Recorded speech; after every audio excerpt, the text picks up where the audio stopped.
Hello friends, इस video में हम चर्चा करेंगे आईसीआईसीआई बैंक के रिजल्ट एनालिसिस की। और आईसीआईसीआई बैंक के रिजल्ट कैसे रहे ये तो चर्चा करेंगे ही। बाजार के अनुमान लगा रहा था, सबसे पहले ये चर्चा करेंगे।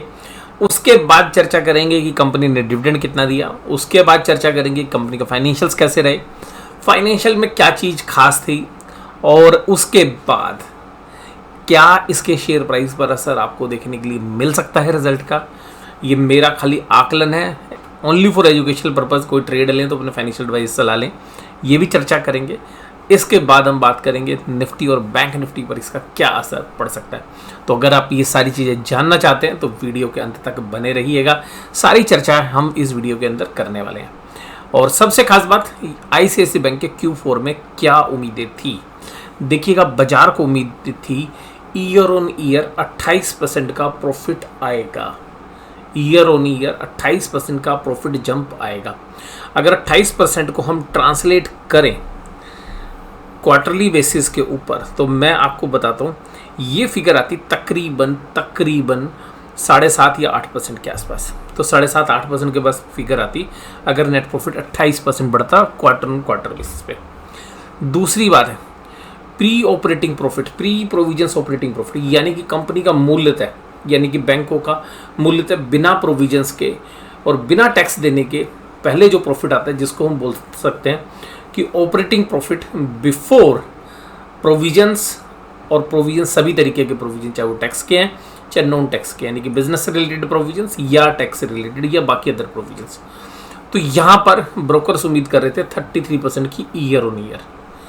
और यहाँ पर ईयर ऑन ईयर अगर आप 30 कर रहे थे तो ये मान के चलिएगा कि आप क्वार्टर ऑन क्वार्टर बेसिस तकरीबन 9% के आसपास एक्सपेक्ट कर रहे थे। तो तकरीबन कितना एक्सपेक्ट कर रहे थे? 9%। लोन ग्रोथ 20% की उम्मीद कर रहे थे कि भाई इस पीरियड में पिछले साल के मुकाबले में 20% लोन बढ़े होंगे, क्योंकि देखिएगा कुछ तो इंटरेस्ट ही बढ़ जाता है और बाकी लोन में आप मान रहे थे। और ये था पूरा आकलन, पूरे बाजार इसके बारे में क्या सोच रहा था। क्योंकि बाजार जो सोच रहा है उससे आप अच्छा या ख़राब करोगे वही आपके शेयर प्राइस में इम्पैक्ट करता है। ये बात आपको पता होनी चाहिए। तो मैंने सबसे पहले आपके साथ कोटक सिक्योरिटीज़ क्या सोच रहे हैं, बाजारों का जो एवरेज था, यानी कि जितने ब्रोकरेज हाउसेज थे उनका एवरेज था 28% नेट प्रॉफिट राइज करेगा ईयर ऑन ईयर बेसिस पे। और प्री ऑपरेटिंग प्रॉफिट राइज करेगा 36%, आप स्क्रीन पे भी देख पा रहे हैं। नेट इंटरेस्ट इनकम राइज करेगी 39%। तो सभी को आईसीआईसीआई बैंक के रिजल्ट बहुत ही अच्छी उम्मीदें थी। और क्वार्टर ऑन क्वार्टर बेसिस पे मैं जो एंटिसिपेट कर रहा था कि भाई क्वार्टर ऑन क्वार्टर बेसिस पे क्या होगा, मैं वो देखना चाह रहा था। तो वो आ गई है वो पल। और अब हम बात करते हैं आईसीआईसीआई बैंक का शेयर प्राइस क्या रहा है। आईसीआईसीआई बैंक का शेयर प्राइस रहा 884। 52 वीक हाई क्या था? 958। इस पर नज़र रखिएगा। 52 वीक 958 और 52 लो 670 रुपये। तो 52 हफ्तों का लो है 670 और 52 हफ्तों का हाई है 958। अब बात करते हैं कंपनी ने डिविडेंड वगैरह भी दिया है या नहीं। हाँ, कंपनी ने कहा हम 8 रुपये का डिविडेंड देंगे। एजीएम में ये आप जो बोर्ड मीटिंग होगी उसने तो ये फैसला ले लिया 8 रुपये का। अब एजीएम फैसला लेगी कि कितना डिविडेंड लेना चाहते हो। तो ये सब चीज़ें जो है डिविडेंड के ऊपर डिपेंड करेगी। अब अगर हम बात करें यहाँ पर कि भाई 8 रुपये का डिविडेंड अच्छा है नहीं है, मैंने अभी देखिएगा रिजल्ट तो पूरे देख लिए हैं आपसे पहले। तो जब मैं एनालिसिस करो तो मैं सारी चीज़ें देख चुका हूँ। मुझे लगता है कि ये डिविडेंड कम से कम ना 12 रुपये तो होना चाहिए था बैंक के परफॉर्मेंस को देखते हुए। और अगर आप कंपेरेटिवली एचडीएफसी बैंक से भी कंपेयर करो डिविडेंड पे आउट में, तो कम से कम 12 रुपये का डिविडेंड होना चाहिए था। अगर कोई भी इन्वेस्टर है और वो बैंकिंग और फाइनेंशियल्स में पैसा लगा रहा है तो वो देखिएगा फार्मा कंपनी नहीं है कि जहाँ डिविडेंड यील्ड आधा % भी आपका चल जाएगा। मुझे लगता है कम से कम 1.5 से 2% डिविडेंड यील्ड होनी चाहिए। और क्योंकि पीछे कोविड पीरियड में आपको 2 साल डिविडेंड मिला नहीं, तो उन सब एंगल्स को अगर हम देखें तो यहाँ पे जो डिविडेंड होना चाहिए था कम से कम 12 रुपये डिविडेंड होना चाहिए था। बट 8 रुपये नॉट बैड। पिछले बार 5 रुपये था तो 5 से 8 पे आ गए। तो ठीक है, ओके, यहाँ पर भी हम निश्चित है। और चंदा कोचर के कार्यकाल में जो बैंक की दुर्गति हुई उस समय तो डिविडेंड ही देखिएगा नहीं मिला। तो अल्टीमेटली वो पीरियड से जो लोग शेयर होल्डर्स हैं उनको शायद ये 8 रुपये देख के ज़्यादा खुशी नहीं होगी। तो मेरा अपना आकलन है कम से कम 12 रुपये होना चाहिए था। 10 भी होता तो चलो ठीक है। जो इन्वेस्टर्स होते हैं ना लॉन्ग टर्म के, वो थोड़ा सा इन चीज़ों को रखते हैं क्योंकि ये कैश इनकम है। और अब देखिएगा मैं इस 8 रुपये में इसलिए भी ज़्यादा तरजीह दे रहा हूँ 12 रुपये की, क्योंकि अब देखिएगा डिविडेंड डिस्ट्रीब्यूशन टैक्स पहले कंपनियां पे करती थी, अब शेयर होल्डर दे रहा है। तो अल्टीमेटली कंपनी के लिए तो विन विन सिचुएशन है, लेकिन शेयर होल्डर के लिए शायद डिविडेंड कम है ये। अब बात करते हैं कि बैंक ग्रोथ करने के लिए क्या करने जा रहा है। तो बैंक ग्रोथ करने के लिए तकरीबन 16,000 करोड़ रुपए मार्केट से उठाने की तैयारी में है, जो कि नॉन कन्वर्टेबल डिवेंचर्स के हिसाब से होंगे। तो ये अमाउंट तो मैंने आपको पहले ही बताई थी कि भाई ये फंड रेज करने के लिए अब ग्रोथ कैपिटल चाहिए। इक्विटी आप इशू करोगे तो डाइल्यूट हो जाती है, तो इक्विटी डिस्काउंटेड प्राइस पे है। अब ये इसकी जो कॉस्ट है वो थोड़ी सी महंगी की तरफ आती है। तो ये एक शॉर्ट टर्म के अंदर थोड़ा सा चैलेंजिंग रहता है बैंकों के लिए पैसा रेज करना। तो एक कॉस्ट ऑफ डेट जो है आगे चल के बढ़ जाती है, जिससे कि इंटरेस्ट इनकम के ऊपर थोड़ा सा इम्पैक्ट तो पड़ता है। अब बात करते हैं बैंकों के कोर रिजल्ट के बारे में।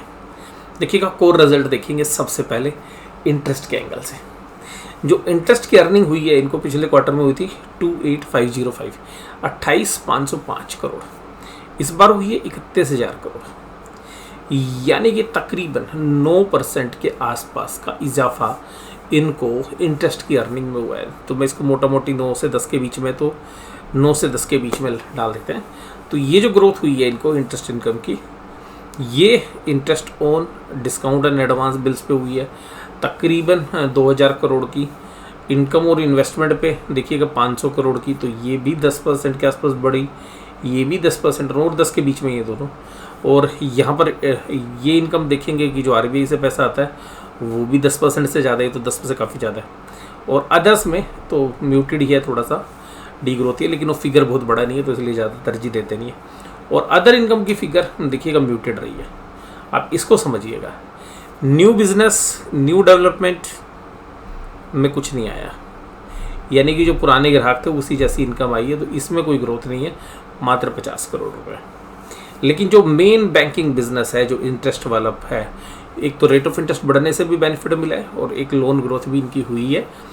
वो हम जो पूरे फिगर्स जब बाद तक देखेंगे तो पता चलेगा। क्वार्टर ऑन क्वार्टर 9% बहुत ही बेहतरीन मैं मानता हूँ, लेकिन इसमें से आप ये कह सकते हैं कि 2-3% इंटरेस्ट के राइज करने की वजह से भी है। बट फिर भी बहुत अच्छी जो बिजनेस के अंदर जो लोन्स एंड एडवांसेस इन्होंने बांटे हैं, उस पर जो रेट ऑफ इंटरेस्ट बढ़ने के बावजूद भी जो ग्रोथ है वो काबिल तारीफ है, नो डाउट। तो यहाँ पर आपको थम्स अप देना पड़ेगा। अदर इनकम न्यू बिजनेस पे न्यूट्रल है, मैं इसको कोई ज़्यादा तरजीह देता नहीं हूँ। बट क्योंकि नया बिजनेस या जो अदर टाइप्स ऑफ इनकम्स हैं, जो अदर देन इनकम है, फीस बेस इनकम्स हैं, वहाँ पे बैंक ने कुछ खास नहीं किया। बट थम्स अप बनता है कहाँ पर?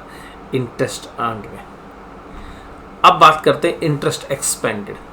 इंटरेस्ट बढ़ा कितना? 10% ही, 10% ही बढ़ गया, 10 से थोड़ा सा ज़्यादा बढ़ा, बट मैं इसको 10 के आसपास ही मान रहा हूँ। तो इसका मतलब है कि जो इंटरेस्ट आपका बढ़ा उतना ही परसेंट बढ़ा।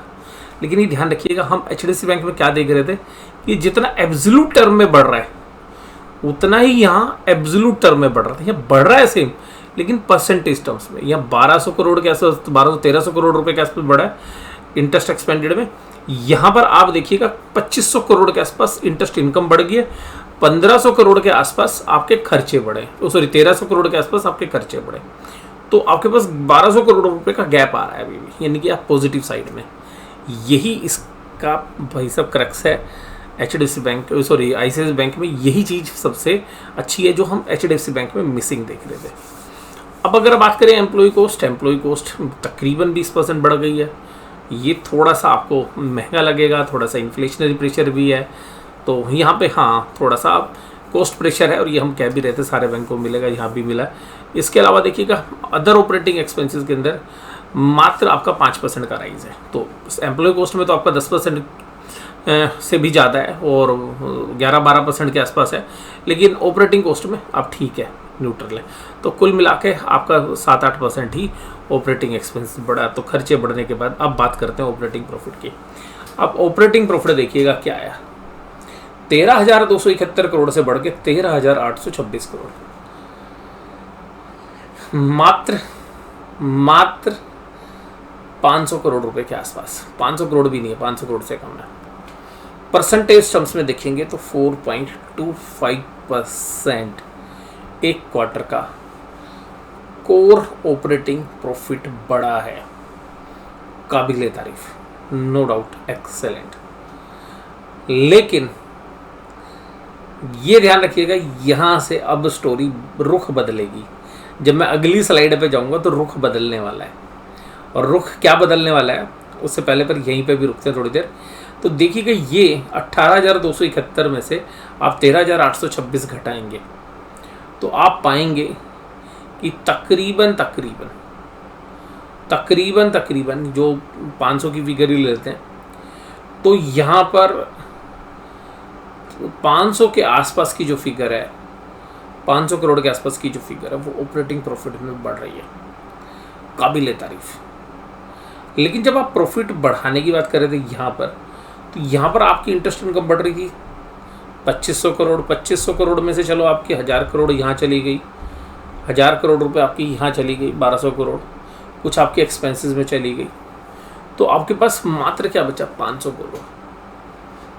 तो कोई बहुत एक्स्ट्राऑर्डिनरी नहीं हुआ क्वार्टर ऑन क्वार्टर बेसिस, ध्यान रखिएगा, पर अच्छा हुआ है, नो डाउट। मैं इसको एक्सेलेंट ही बोलूँगा, पर आप ये कहेंगे कि बड़ा सुपर डुपर हो गया, नहीं, ऐसा कुछ नहीं है।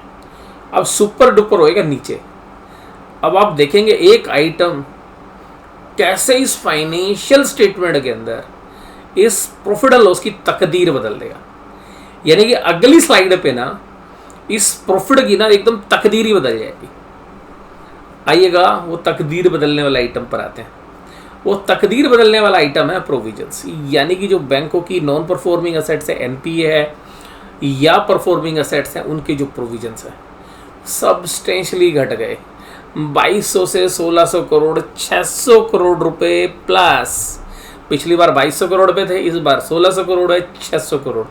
तो जो आपका ऑपरेटिंग प्रॉफिट 500 करोड़ के आसपास आ रहा था, जो प्रॉफिट आपका 500 करोड़ के आसपास आ रहा था एक्स्ट्रा, अब वो 500 प्लस 600 और 550 के आसपास फिगर थी, और 500 और ये 600 में थोड़ा सा ज़्यादा ही है, तो 600 सवा 600 के आसपास की फिगर है, यानी कि 1150 करोड़ के आसपास की फिगर, मोटा मोटी 1200 करोड़ ही लगा लो, तो 1200 करोड़ के आसपास की फिगर एकदम बढ़ गई। यानी कि 600 करोड़ का प्रॉफिट आपको एकदम अचानक मिल गया, क्योंकि आपने अपनी असेट्स पे प्रोविजंस कम बनाए हैं, और ये प्रोविजन इसलिए बनाए होंगे कि बैंक ने अपनी असेट्स को काफ़ी अच्छे से कंट्रोल किया होगा, कस्टमर से टाइम से पेमेंट ले रहे होंगे, डिफ़ॉल्ट नहीं होंगे।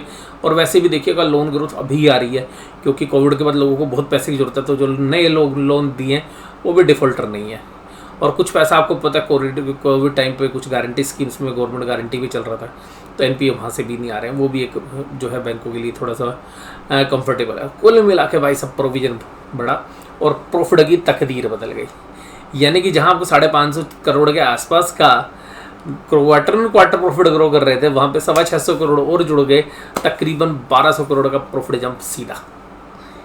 तो आप ये कहें कि भाई ऑपरेटिंग प्रॉफिट पे बहुत बढ़िया किया है, ऑपरेटिंग फ्रंट पे तो 4.5% की ग्रोथ है, लेकिन नेट प्रॉफिट के फ्रंट पे जाओगे तो सीधी 10% की ग्रोथ पे पहुंच जाओगे तकरीबन। तो ये क्यों हुआ है? क्योंकि प्रोविजन घटे।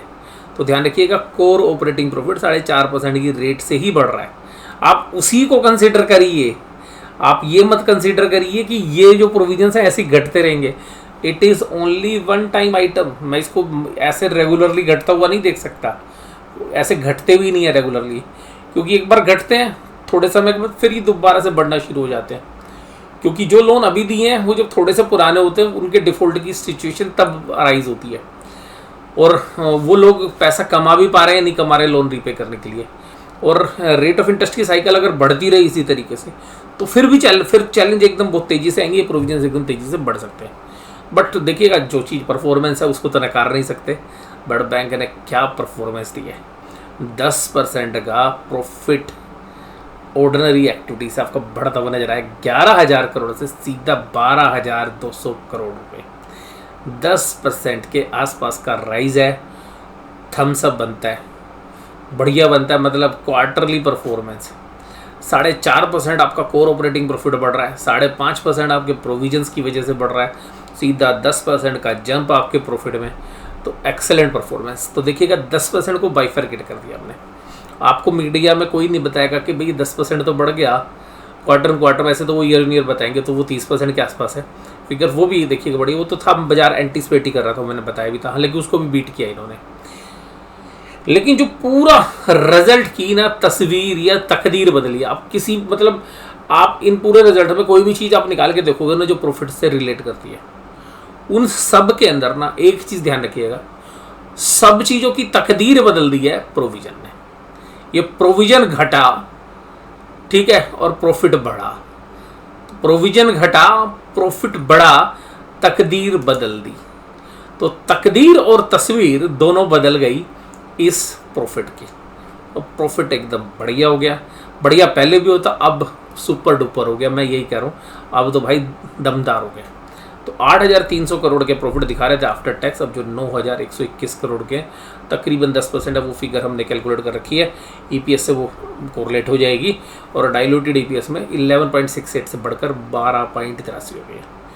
तो रिजल्ट बहुत ही बढ़िया है। अगर 10 में से मुझे नंबर देने हो, देखिएगा क्योंकि हम फ्यूचरिस्टिक थोड़ी सी चीज़ें सोचते हैं, तो अगर मुझे 10 में से नंबर देना हो तो जो प्रोविज़न घटे हैं वो एक टेम्परेरी फेस है, वो दोबारा से बढ़ सकते हैं, तो वो इस तरीके से घटने वाले नहीं हैं। उसका 1 नंबर मैं कम कर रहा हूँ, बाकी 10 में से 9 नंबर बनते हैं इस रिजल्ट के अंदर। और असेट्स क्वालिटी ही सारा मेन गेम है। 3.07 से 2.81 हो गया और नॉन परफॉर्मिंग एसेट 0.48 है। क्योंकि नेट इंटरेस्ट इनकम को आप एक्स्ट्राऑर्डिनरीली नहीं बढ़ा सकते, लेकिन जब भी बैंकों के प्रॉफिट एक्स्ट्राऑर्डिनरी बढ़ते या घटते हैं, वहाँ पर एक चीज़ हमेशा काम करती है, वो है प्रोविजंस ऑन बैंकिंग एसेट्स। तो जो बैंकिंग एसेट्स के ऊपर जो प्रोविजंस बनते हैं वो एक इम्पोर्टेंट रोल प्ले करते हैं। इसके बाद अगर हम बात करें कि भाई रिटर्न ऑन एसेट्स एक्सेलेंट है, क्योंकि प्रॉफिट बढ़ गया। 2.4 जो आई है वो आई है इसकी रिटर्न ऑन एसेट्स, यानी कि अगर 2.4 से इस शेयर्स के बुक वैल्यू को आप डिवाइड कर लें तो बुक वैल्यू शायद मेरे हिसाब से 400 रुपये के आसपास है, 300 कुछ रुपये देखी थी मैंने। तो यहाँ से अगर हम बात करें 2.4 से भी अगर हम उसको मल्टीप्लाई कर लें, क्योंकि वो बुक वैल्यू है, तो रिटर्न जो है 2.4 आई है, तो 24 थी 72, तो 750-800 रुपये इस शेयर्स का वर्स्ट केस का बेस बन जाता है। यानी कि 750 रुपये के आसपास हम ये मान सकते हैं कि ख़राब परिस्थिति में भी, मान लीजिएगा बाज़ार में कुछ अजीबोगरीब स्थिति हो जाए या कुछ बहुत ही एडवर्स हो जाए, तो 750 रुपये का भाव ऐसा बेस बन जाएगा जहां पर बाज़ार की किसी बड़ी उठापटक में, किसी करेक्शन में अगर ये शेयर मिलता है तो वहाँ पर मुझे लगता है कि बेझिझक ये शेयर्स वहाँ पर बढ़िया बाय बनने का। तो ये है, देखिए कभी कभी एक्स्ट्राऑर्डिनरी सिचुएशन आती है। आप कहेंगे ज़रा ऐसा कब होता है, कभी नहीं होता भाई, ये बाज़ार में रहोगे ना सब हो जाएगा, देखते रहोगे आप। और ज़रूरी नहीं होता कि अच्छे रिजल्ट के बाद शेयर चलेगी, उस पर भी हम आएंगे अभी। अब फ्रंट पे देखते हैं रिटेल में क्या किया भाई। रिटेल में भी 10%, होलसेल बैंकिंग में, ट्रेजरी में भी 10%। प्रॉफिट कहाँ से आया भाई, रिटेल में तो इन्होंने गजब कर दिया, 15-16% का प्रॉफिट है। होलसेल बैंकिंग 15-16, बल्कि ट्रेजरी में नहीं कर पाए ये कुछ। तो कुल मिला के अपनी बैंकिंग में परफॉर्मेंस इनकी काफ़ी अच्छी रही है इस बार।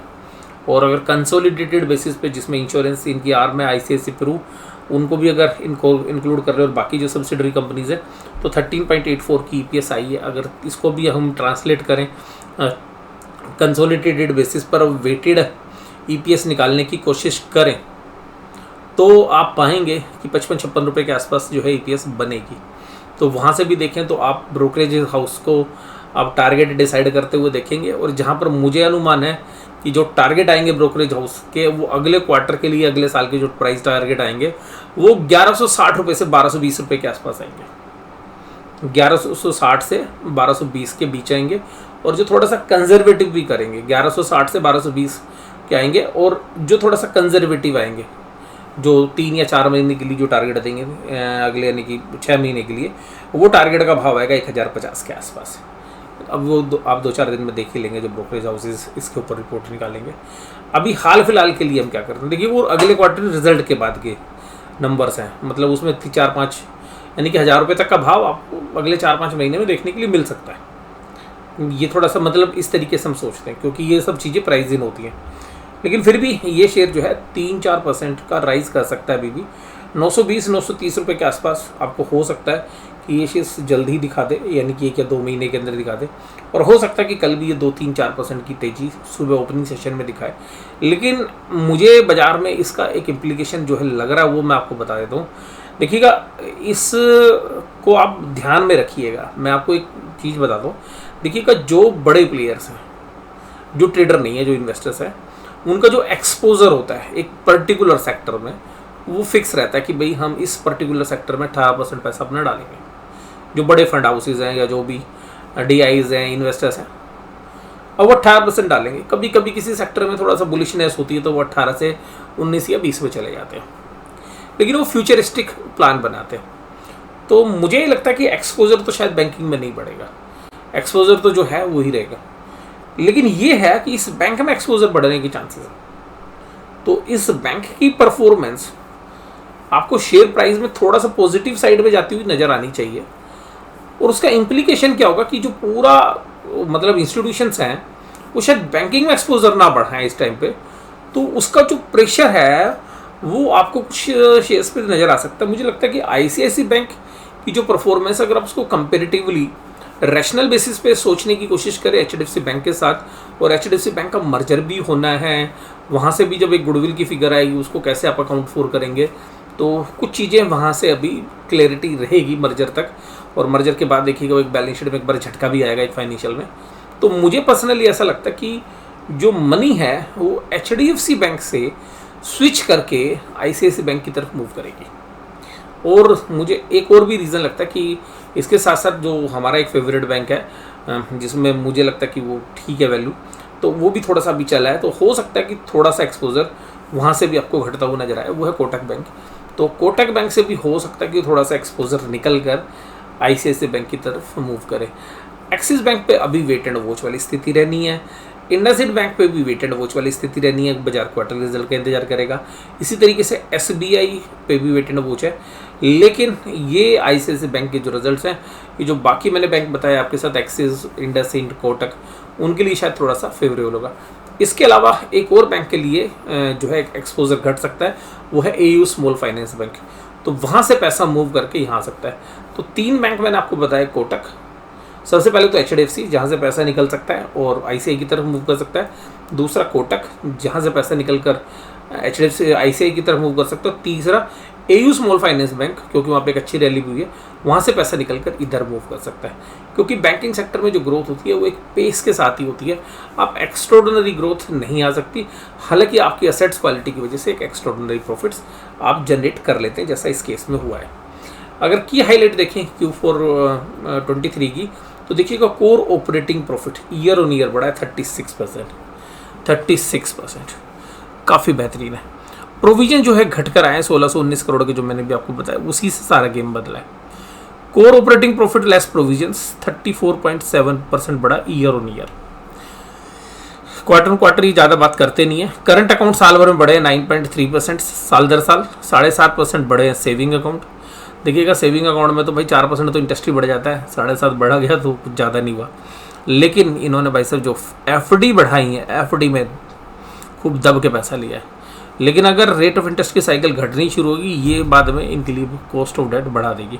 बट लोन भी एकदम तो घटते नहीं है। बट बैंकों को पता है कि अग्रेसिवली देखिएगा, अब FD में से ही पैसा रेज किया जा सकता है, नहीं तो पैसा रेज करना बड़ा मुश्किल है। तो बैंकों ने एग्रेसिवली कहा यार सेविंग अकाउंट, करंट अकाउंट छोड़ो भाई, FD में जितना पैसा ले सकते हो लंबे समय के लिए, एक परमानेंटली आपको Tier 1 कैपिटल के लिए इक्विटी लेना आज की डेट में आसान नहीं है, इक्विटी डाइल्यूट हो जाती है। तो आपको परपेचुअल बॉन्ड से, डिवेंचर से Tier 1 कैपिटल रेज करनी है, तो उसके साथ साथ ग्रोथ करने के लिए आज FD ले लो, ज़्यादा बढ़िया रहोगे। तो FD में देखिएगा सारे बैंक एग्रेसिवली ले रहे हैं। और इस बैंक के अंदर देखिए कुछ चीज़ें बहुत खास रही हैं। लोन ग्रोथ 20% रही है, रिटेल लोन 22% ग्रो किया है। और जैसा हम IDFC फर्स्ट बैंक में देखते हैं कि भाई वो हमेशा रिटेल लोन की ग्रोथ की बात करते हैं बड़ी, लेकिन इनकी बहुत बड़ी बैलेंस शीट साइज़ है, बहुत अच्छी बुक है, मतलब रिटेल बुक पहले से ही बहुत बड़ी है। उस बड़ी बुक के ऊपर 22% की ग्रोथ नोट बैड। मैं तो इसको बहुत बढ़िया जो है रिटेल लोन ग्रोथ मान रहा हूँ, अगर आप इतनी बड़ी बैलेंस शीट के ऊपर 22% ग्रो कर रहे हैं तो। Business banking portfolio 34.9। तो कुल मिला के देखिएगा रिजल्ट जो है पूरा दम जो है मुझे असेट्स क्वालिटी में लग रहा है। देखिएगा फिर भी 5% की क्वार्टर ऑन क्वार्टर आपने ग्रोथ कर दी, गुड एंड वेल। 5% आपने असेट्स क्वालिटी जो है इम्प्रूव करके 5% का राइज कर दिया। 10% आपने भाई पूरे क्वार्टर ऑन क्वार्टर पर प्रॉफिट रेज कर दिया, अपना बनता है थम्स अप। तो ये तो हो गई रिजल्ट की बात। बैंक निफ्टी ने इसके शेयर प्राइस से रिलेटेड बात भी कर ली। अब बात करते हैं बैंक निफ्टी। बैंक निफ्टी में देखिएगा मुझे पसंद लगता है कि एक पॉजिटिव आउटकम है, पर 42,400 एक टेक्निकल रेजिस्टेंस है, दूसरा 42,800 है।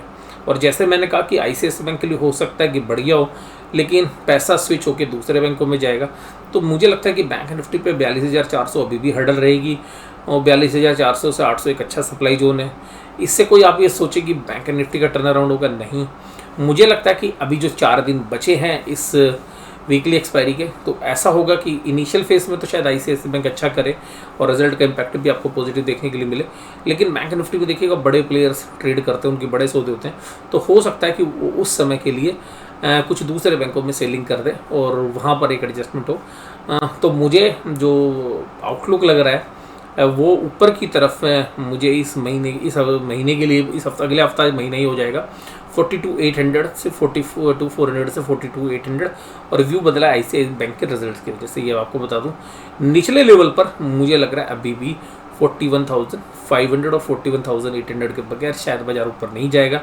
तो मेरा व्यू अभी भी वीकली एक्सपायरी, यानी कि अब तो मंथली एक्सपायरी भी है वो, मुझे लगता है कि ऑप्टिमिस्टिकली अगर मैं सोचने की कोशिश करूं अच्छे रिजल्ट के बावजूद भी, तो 41,800 से 41,500 के आसपास चांसेस हैं। और बेस्ट केस में मुझे लगता है कि 41,500 और 800 के बीच में एक्सपायरी हो सकती है। और इन रिजल्ट्स का इंतज़ार था, वो रिज़ल्ट आपके सामने आ गया। रिलायंस के भी रिजल्ट अच्छे हैं, लेकिन रिलायंस में डिविडेंड के बारे में अभी कोई सूचना नहीं है, तो वो शायद बाजार बड़ा नेगेटिव लेगा। बाजार कभी कभी क्या, बाजार को ना बड़े प्लेयर्स या बड़े बिजनेसमैन ग्रांटेड मान लेते हैं, चलो शेयर होल्डर को कुछ नहीं देते। बट शेयर होल्डर को जब गुस्सा चढ़ता है ना भाई साहब, वो जब शेयर को बेचने आता है, वो बियर मार्केट में पता चलता है। बियर मार्केट में यही बिजनेसमैन, यही भाई साहब, सारी कंपनियां ना आगे से आगे डिविडेंड परोसते रहते, नहीं शेयर होल्डर ऐसा बहुत उतार देता है शेयर का। लेकिन जब बुल मार्केट होती है, जब आपका शेयर प्राइस ऊपर की तरफ होता है ना, तो यही कंपनी के जो प्रमोटर होते कहते हैं चलो शेयर होल्डर की कोई वैल्यू नहीं है, चलो अभी नहीं दे रहे डिविडेंड, या डिविडेंड बहुत कम देते हैं। लेकिन जो है शेयर होल्डर भाई महान होता है, ये ध्यान रख लेना। जब वो अपने लेवल पे आते हैं ना, तो वो डिविडेंड के चक्कर में भी शेयर को हमने पिटते हुए देखा, अगर सही डिविडेंड ना मिले तो। बट मुझे लगता है कि इंडिया जैसे बाज़ार में अभी भी जो डिविडेंड है वो बहुत ही मतलब गलत तरीके से शेयर होल्डर को ट्रीट किया जाता है।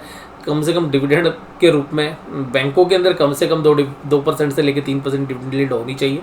हम जब कंपनी में जब हमने शेयर बाज़ार में काम शुरू किया, तब उस समय पर हम देखते थे बैंकिंग और फाइनेंशियल्स के सभी कंपनीज़ के जो डिविडेंड यील्ड है, अगर उनका एवरेज करते तो 5% के आसपास होता था, ठीक है। और हालांकि उस समय रेट ऑफ इंटरेस्ट भी 9% के आसपास होते थे, लेकिन फिर भी 5% का डिविडेंड बहुत बढ़िया है।